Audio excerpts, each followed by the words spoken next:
Guys, kape na kayo. Good morning everyone. Ayan. Yan guys, i-shoutout ko muna yung mga shoutout pala sa mga viewers natin, sa mga kaibigan natin na patuloy na sumusuporta sa ating mga video. At may nagno-notify. At ayan, mega love shoutout po sa inyong lahat. Maraming salamat sa inyong support. Yan. For today's video guys, pakikita ko sa inyo yung isa sa farm dito sa may amin. Hindi ko to, siguro first time ko itong maipakita dito sa sa vlog ko kasi may invitation kaming natanggap. Ayan.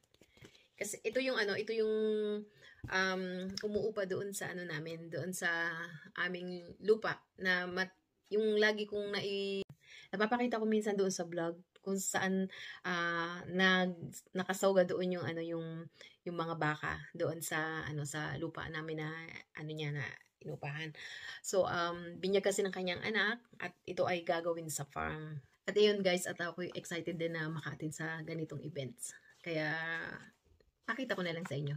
Hindi ko rin alam kung anong dadatnan natin doon. At maraming mga farmers din na dadalo doon, marami silang inimbitahan na parang magpe-present sila, dadalhin yata rin nila yung kanilang mga hayop doon, halimbawa yung tupa, baka ganon. At kung ano yung mga na-ipoproduce nito, halimbawa keso or milk, ayun, ipipresent nila, ipakikita nila yon. At saka yung mga ginagamit sa mga farmers, ng mga traktora na malalaki, aatin din sila doon, ipakikita yon. Para syempre magkaroon ng idea yung ibang mga farmers kung ano yung magandang masina dapat gamitin, ganon. At ayun, hanggang mamaya guys, and enjoy watching. Thank you. For Jesus Lebensspor, danke, du Gott bist bei uns.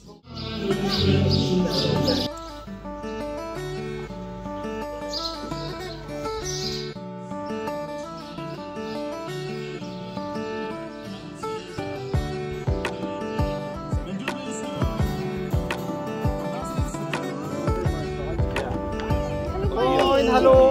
Ja. Alles gut, ja? Ja, na total.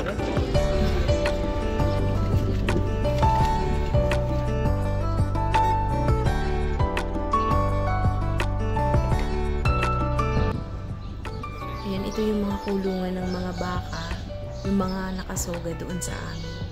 Diba ang linis guys? Ganun sila kalinis sa sa hayop at saka sa mga kulungan ng mga hayop.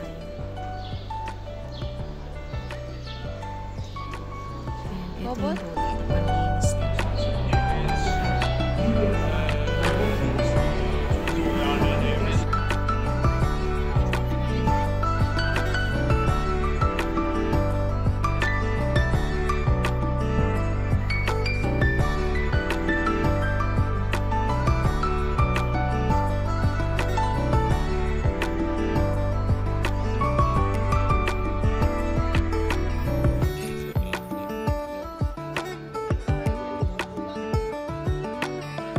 Dito guys, tinuturuan nila ang mga bata na maging malapit sa mga hayop.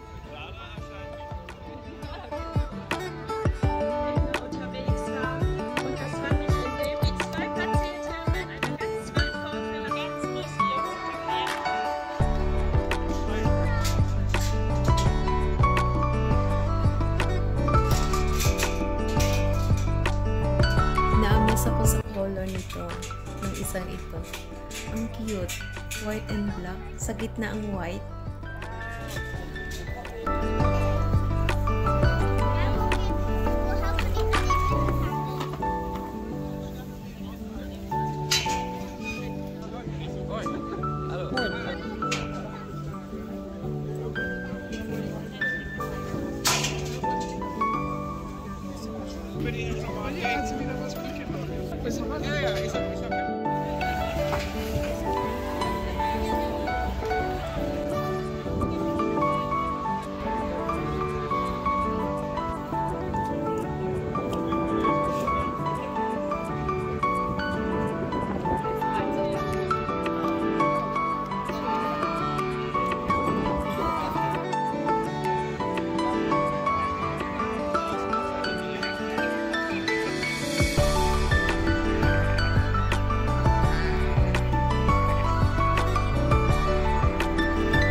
Die auch laut manier daher. Bei ihr Schafe.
Ito yung black sheep, kaya nakabukod.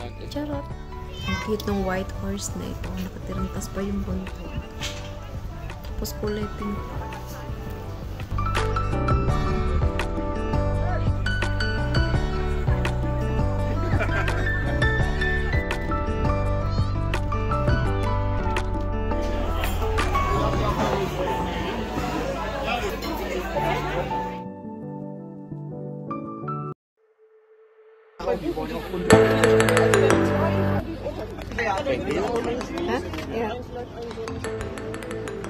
Donkersbruin is.